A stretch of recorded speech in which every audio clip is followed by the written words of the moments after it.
Olá, sou eu, Marco Túlio, novamente, no canal Estante Etrusca. E hoje temos mais um episódio especial da nossa série sobre os 4 grandes clássicos da literatura chinesa. E hoje falaremos sobre a terceira obra, que é sobre A Margem da Água, ou essa tradução também, como foi descrita aqui, como Outlaws of the Marsh, que seria Foras da Lei do Pântano. Essa é uma tradução bem direta, que aqui está o nome chinês em caracteres tradicionais, Shui Hu Juan. E essa é uma edição da Foreign Language Press de Beijing, é a mesma que a gente fez do vídeo do Jornada Oeste. E é esse formato, nesses livrinhos, assim, com traduções em inglês.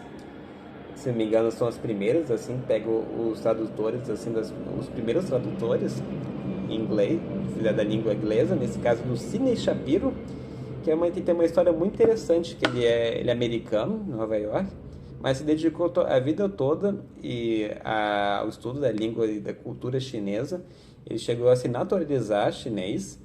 Ele casou com uma autora, a autora chinesa chamada Fenzi, e ele chegou a fazer parte do o Comitê de Consulta Popular da República Popular da China. É um dos únicos cidadãos estrangeiros naturalizados que fez parte do comitê. E ele fez a tradução na íntegra da Margem da Água, que também em inglês também tem a tradução da Water Margin. E como em português não teve uma tradução na íntegra até agora, quem sabe teremos no futuro breve, ele só pegou o nome da primeira tradução, que foi The Water Margin, mas aqui traduziu como Outlaws of the Marsh. E esse aqui é o volume 1, cada uma com ilustração interessante, e sempre essa vazia do Edna Zhou, que bonito. Esse é o volume 1, volume 2. São edições bem legais, assim, práticas, assim, de leitura, porque é um formato muito bom de bolsa. E volume 3 e volume 4. Muito, muito legal. E todas as ilustrações são desenhos originais das primeiras edições que lançaram na época da dinastia Ming, que é uma ilustração feita com imprensa de blocos de madeira. E essa edição aqui do Outlaws of the Marsh, A Margem da Água, ficou muito boa a tradução em inglês. E sobre as obras em si, ele segue um formato muito parecido das outras duas obras, que inclusive são também da época da dinastia Ming, que a gente comentou nos vídeos anteriores, que foi Romance dos Três Anos e Jornada Oeste, que tem um estilo de narrativa de um contador de histórias, aqueles contadores de histórias populares de rua, que sempre tem uma carga dramática, de emoção, dá muita ênfase em certos acontecimentos, sempre traz contornos épicos, assim, em ações dos personagens principais, e sempre dá um suspense no final: o que irá acontecer no próximo capítulo, o que será que tal personagem viu, o que ele será que vai fazer. Sempre tem um tom de suspense, assim, e sempre interfere, assim. Olha, leitor, fazendo um comentário direto com o leitor, assim, preste atenção em tal assunto. Assim, é sempre muito legal e divertido. E também as descrições dos cenários, assim, dos personagens, tem muita profundidade, a gente se envolve muito com cada um deles. São muitos personagens, são 108, assim, mas é óbvio que vai ter os principais, assim, que vão dar mais destaque, mas o livro consegue contar, assim, pelo menos o plano de fundo, a origem dos personagens, assim, com muitos detalhes, assim. São 108 personagens, você fica meio perdido no final. Só não tem mais personagem que O Sonho da Câmara Vermelha, que vai ser um vídeo futuro, que inclusive irá ser a nossa série sobre os 4 grandes clássicos da literatura chinesa. Esse que se trata de sobre a história de uma família da dinastia Qin durante o século XVIII. Esse sim vai ter uma montanha de personagens, porque ele acompanha várias gerações dessa família. Mas assim, voltando para a Margem da Água, são muitos personagens, mas se envolve muito bem com o grupo em si, que eu vou entrar mais o grupo que é do Monte Lian, que vamos entrar mais em detalhes quando falar sobre a história, mas sobre o estilo de escrita é essa, e também tem muito, também que nas obras anteriores é muitas referências a contos populares da época, a, de lendas, lendas assim que comuns sobre o período, muitos acontecimentos fantásticos, não tanto como nos outros dois que a gente fez da série, mas também tem porque todo o mas tem porque todo tem o pilar central se envolve em aspectos de um conto taoísta, um conceito taoísta que a gente vai entrar mais em detalhes, não diria fantástico, mas o mais fantástico ainda é quando o Song Jiang conversa com a deusa do nono céu, assim, uma tradução literal que é, ah, como a deusa do nono céu, assim, uma tradução direta, isso mesmo. Mas, assim, tem elementos fantásticos, mas não acontece, não tem tantos, assim, como nas outras duas obras, porque o principal mesmo é o Jornada ao Oeste, porque envolve contos taoístas e budistas, assim, é muito baseado na leitura, mas aqui ele tem menos, mas ele também, e como os outros dois também, importante citar que é baseado de fatos históricos. Aliás, todos os quatro são baseados em fatos históricos, os quatro grandes clássicos. E sobre a obra, sobre o estilo de narrativa da descrição da obra é essa. E agora vamos para os autores que também têm dúvidas sobre a autoria, porque uns motivos que eu já expliquei nos outros dois vídeos, quer dizer, os outros dois livros, porque eram obras populares assim, que de imprensa rápido, que usavam leitura vernacular, que não era leitura do chinês clássico, que era só usado por oficiais de governo, assim, digamos, ou a classe elite intelectual. E eram contos populares que eram assim, impressos e circulados em grande escala.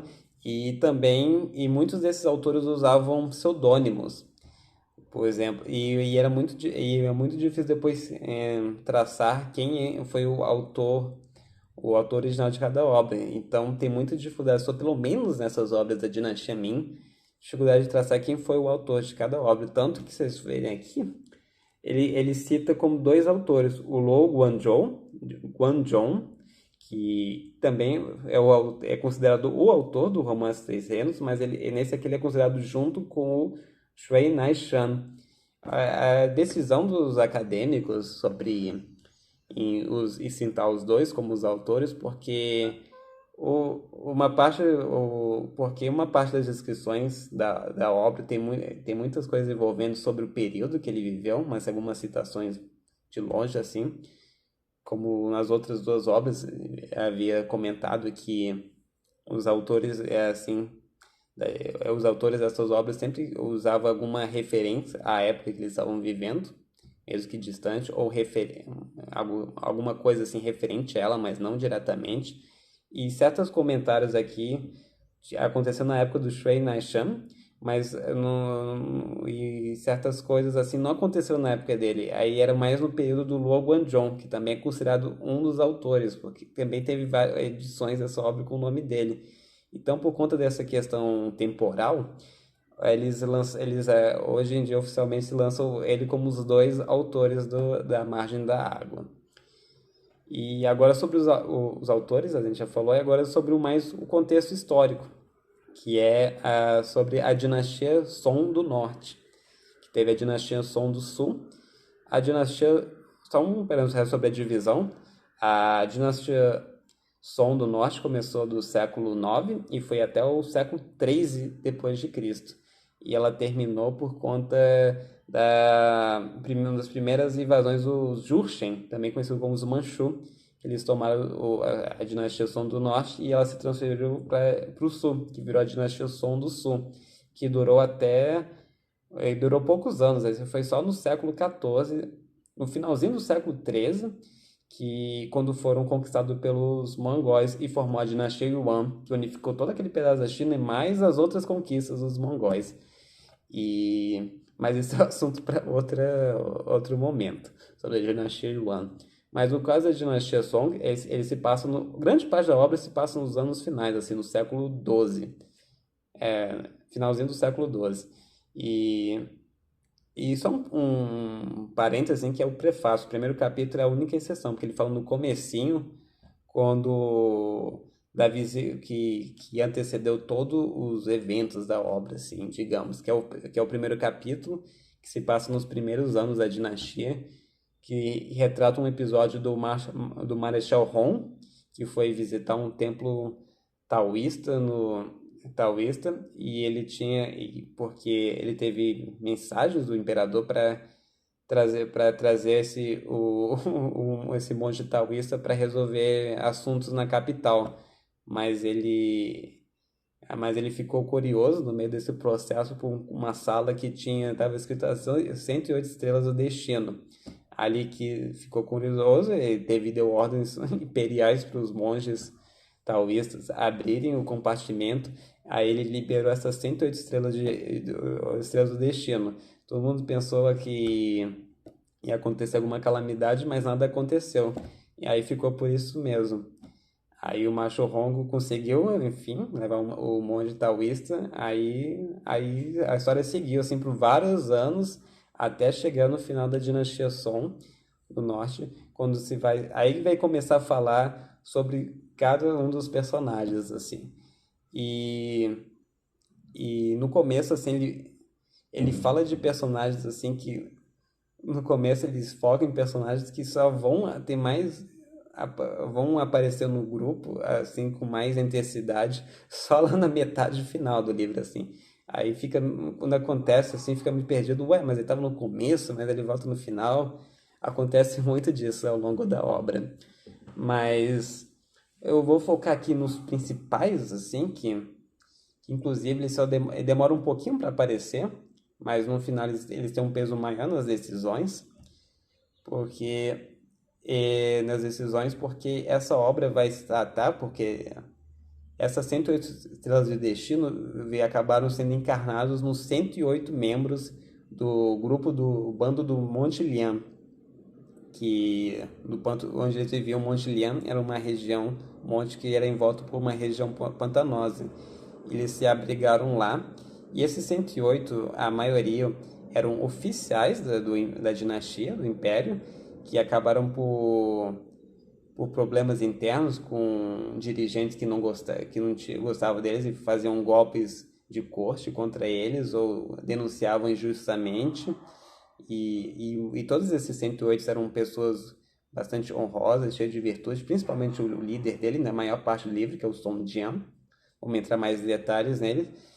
E grande parte desse grupo acabou tendo que fugir, porque eles estavam sendo perseguidos pela corte, e eles acabaram se refugiando no Monte Lian, onde acabaram criando um grupo de fraternidade e irmandade, onde cada um tinha uma habilidade específica, mas todos lá se complementavam, porque todos faziam juntos e estavam unidos como seus destinos estavam entrelaçados.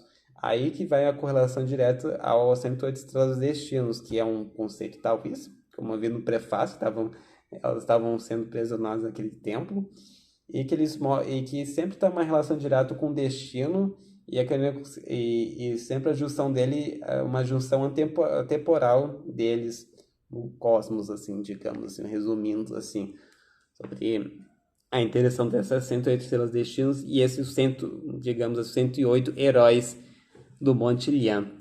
E vamos falar um pouco dos personagens, assim. O Song Jian, que era um oficial de governo também, a maioria deles tem uma história muito parecida. Ele era um oficial respeitado ser uma pessoa honrosa, virtuosa, seguindo bem os preceitos do confucionismo, mas ele acabou sendo, a vida dele virou de cabeça para baixo porque ele foi acusado justamente por conta de oficiais assim do governo que eram contra ele, oposição a ele, e ele acabou tendo que fugir da capital. Aí ele se juntou ao grupo assim que estava em formação, que era o, o que era formado na época o Chao Gai, que foi o líder, o antecessor dele do grupo do Monte Lian. E ele acabou subindo a Cerreza e ganhando muito respeito pelos outros membros, e ele acabou sendo líder futuramente. E outra pessoa também é importante é o Wu Yong, que é uma espécie de comandante militar e ele tinha uma conexão muito direta com o Song Jiang, porque o Song Jiang sempre pedia recomendações militares sobre ações durante as longas guerras e conflitos que teve ao longo do livro entre o Monte Lian e a dinastia, o Império Song da capital. E ele é um. E ele. Ah, isso, antes de falar sobre as outras estrelas, esqueci de falar que cada membro tem uma posição assim da constelação, assim, uma posição de tal estrela. Por exemplo, Song Jiang primeiro, porque ele é o líder, e o Wu Yong, que é o comandante militar, que era uma das pessoas mais próximas, ele é o terceiro. Aí outro importante também é o Huaron, que também ele aparece muito depois na história, sim, e ele acabou sendo, em muitos casos também, quando já estava formado o grupo lá com o Song Jian, muitos assim comandantes que eles derrotaram das guerras, várias guerras que eles tiveram com a dinastia Song, ele muitos comandantes, porque haviam sido derrotados, eles não podiam votar por conta de questão de honra, porque e como eles perderam, eles iam ser punidos pelo imperador. Então, muitos deles se refugiaram acabaram se unindo ao Song Jiang na luta deles. E também o Huaron era muito conhecido por ser um dos melhores arqueiros da sua época. E ele teve uma atuação decisiva em muitas batalhas e ele conseguia atingir suas flechas assim uma distâncias absurdas assim. E outro também muito importante presente que é o Li Kuei, que ele já não era um oficial, ele foi resgatado assim, ele estava sido aprisionado e ele é ele tá um dos principais assim das estrelas por conta do protagonismo dele, mas ele tá na posição 23 das estrelas ali, das 108 estrelas, assim. E, e ele é conhecido também por seu comportamento brutal, e assim, as cenas assim, mais assim, chocantes do livro. É bom deixar esse comentário já, porque o livro é bem explícito nos detalhes, assim, principalmente nas guerras, que ele mostra, ele descreve as cenas dos conflitos, as partes de ação, violência, assim, com muitos detalhes, assim, muito parecido com o que acontece na Ilíada. Os conflitos que mostra, ele detalha como ele corta o braço, a cabeça, assim, os membros, o corpo, assim, com muitos detalhes. E o Li Kuan, ele é muito violento, ele tinha um pavio muito curto. Se alguém se ofendesse, ele já ia partir pra porradaria, entende? Então, mas ele, aos poucos, ele foi se moldando, assim, ele foi se controlando ao longo do tempo, que ele muito por influência do Song Jiang, que gostava, apesar de muitas brigas que eles tiveram ao longo da história por conta do mau temperamento do Li Kuei, eles acabaram assim, o Song Jiang acabou ajudando muito ele ali a se ajustar, o Li Kuei. E esse é um dos quatro grandes personagens, tem mais assim, tem os que eu gosto muito, que era do começo do livro, que é o Chai Jin, que ele foi que é um que ele tinha muitas posses assim de terra junto com os que ele herdou do seu pai, mas ele acabou aprendendo artes marciais com Li Chong, que por acaso assim ele acabou treinando ele e ele era um treinador do exército e ele acabou treinando o Chai Jin. E ele aparece, tem um envolvimento no comecinho, assim, que ele tenta enfrentar algum grupo de fora da lei, mas aí ele acaba, um momento ele acaba fazendo amizade com eles fora da lei, mas tendo que fugir, aí ele vai parar num templo e vai se forager num templo budista. Aí ele só aparece lá no final, assim, que quando o grupo do Monte Liang resgatou ele, aí ele passou a fazer parte. A mesma coisa que outro personagem que envolveu com o Chai Jin, que eu gostava muito, que é o Lu Sagaz, que também foi um oficial do governo, que acabou sendo acusado de um assassinato por oficiais de imposição a ele, lá dentro da corte, e acabou fugindo, foi parar um templo budista, e aí ele acabou não se dando bem, porque ele era alcoólatra, então ele bebia, fazia maior farra nos templos budistas, acabou sendo expulso. Aí ele foi para vários cantos também, que nem o Chai Jin. Aí ele só dos tempos depois, assim, capítulos depois, ele foi também resgatado pelo Montiliano na situação particular. Aí ele foi fazer parte do grupo, assim. Porque o grupo em si, por conta dessas características e que abrigava muitos oficiais que foram deserdados ou foram perseguidos pela corte, eles não queriam derrubar o, a dinastia. Muito porque eles queriam assim fazer justiça por conta dessas ações que foram feitas contra eles, porque eles valorizavam muito a lealdade ao imperador e por conta eles carregavam muito esses preceitos de virtude, de justiça e honra, eles queriam, ainda tinham a chance de poder conseguir uma anistia do imperador para poderem voltar a atuar, a defender a dinastia Song.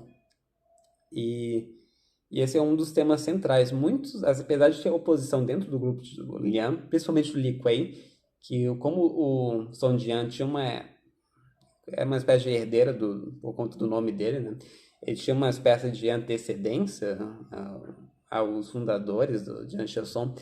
Ele se afirmasse, ele derrubasse essa dinastia e quer dizer, não derrubasse o imperador, e ele assumisse o papel de imperador, o que ele sempre recusou, o Song Jiang, ao longo da obra. E, e ficou muito, né, nesse tema central sobre de derrotar assim as tropas, se defender seu posicionamento, a vida deles, seu posicionamento e a responsabilidade social que eles tinham, porque muitos dos vilarejos, cidades em volta do Monte Lian, que apoiaram eles por conta de suas ações sociais, porque eles ajudaram muito nos tempos de colheita, em ações sociais, ajudavam na economia local.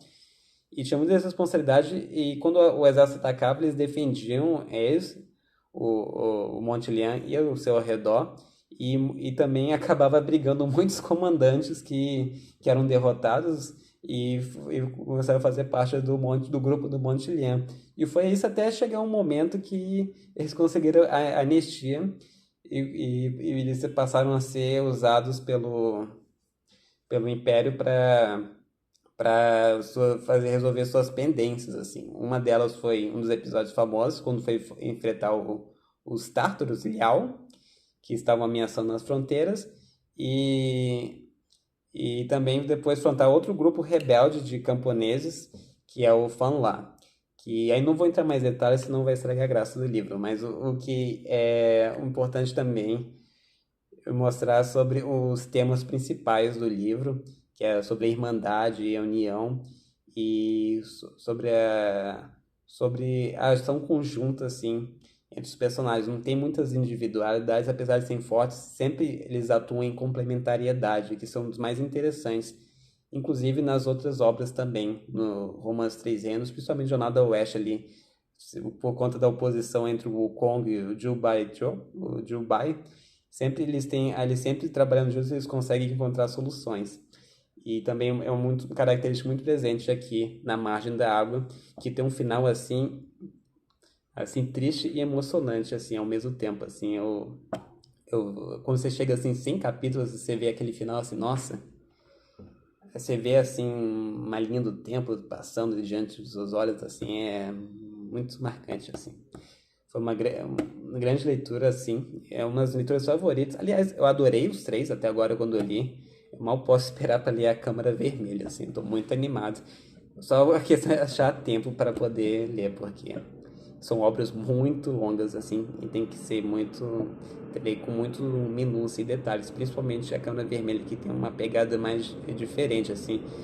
Tem uma prosa mais, um estilo de prosa mais parecido aos romances, assim, como vimos hoje.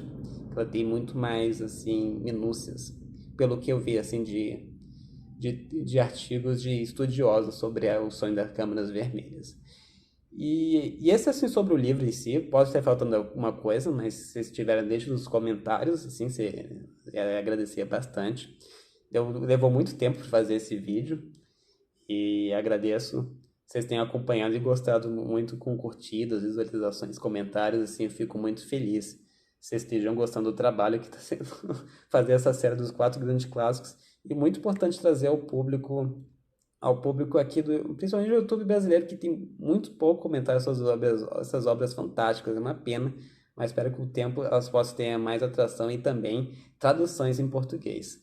Mas antes disso, eu vou fazer algumas recomendações, como eu sempre fiz nas outras duas obras, para você de séries, porque não pode faltar uma recomendação de série. E essa série é a o, da Margem da Água, que também foi feita nos anos 90 pela CCTV, muito bom a produção, efeitos especiais, personagens, atuação, muito legal. E é bom para acompanhar, assim, ver as cenas em ação, assim, para você ver questões da época, os costumes, assim, que é bem vívido no livro, mas fica com a ilustração, assim, da série fica muito mais evidente e claro, você consegue sentir ali de perto, assim. E é muito bom acompanhar, ver a série junto com a leitura. E também tem muitos jogos de estratégia, sobre também da Margem da Água, como o da Tec, como também, que também fez a série do Romance Três Reinos. E não só na China, também fez muito sucesso a Margem da Água no leste asiático, no Japão, na Coreia. E é uma obra de muita expressão no continente. E também tem, se você tiver, também tem uma óperas de Beijing. Os quatro grandes clássicos, todos têm uma versão de ópera de Beijing, mas tem algumas no Tubo Você, no YouTube, que você pode encontrar, assim, que são bem legais para entender, para ver outras assim, interpretações da obra. E vou encerrando assim, os detalhes assim. Espero que vocês tenham gostado do vídeo. E a gente se vê ao longo das outras redes sociais, como no TTK e também no ING.